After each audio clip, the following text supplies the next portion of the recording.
Throughout history, nations have taken different paths to independence. Some fought revolutions, others negotiated their sovereignty, and some transitioned gradually. Today, we will explore how Argentina, Brazil, and Canada became independent states, each with a unique story that shaped their national identity.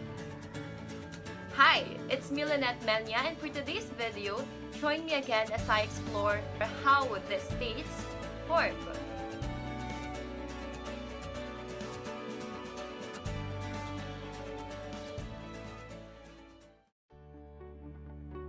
Argentina was once part of the Spanish Empire under the viceroyalty of the Rio de la Plata.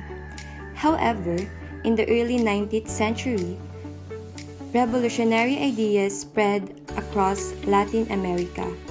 Inspired by movements in the United States and France, Argentine leaders sought to free their nation from Spanish rule. In 1810, the May Revolution marked the beginning of Argentina's fight for independence. Under the leadership of José de San Martín, Argentina waged a military campaign against Spanish forces. Finally, on July 9, 1816, Argentina formally declared independence. However, internal conflicts and power struggles continued for years before the nation achieved stability. Let's move to the second state, Brazil. Unlike Argentina, Brazil's independence did not result from war. Instead, it followed an unusual path. In 1808, when Napoleon invaded Portugal, the Portuguese royal family fled to Brazil, making Rio de Janeiro the center of the Portuguese Empire. This transformed Brazil from a colony into a political and economic hub. In 1821, King João VI returned to Portugal, but his son Dom Pedro I remained in Brazil. Facing growing demands for self-rule, Dom Pedro declared Brazil's independence on September 7, 1822, famously proclaiming independence or death.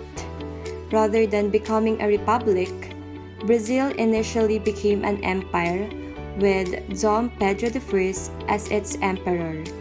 It remained a monarchy until transitioning to a republic in 1889. Last state is the Canada. Canada's journey to independence was significantly different from Argentina and Brazil. Originally a French colony, Canada came under British rule in 1763.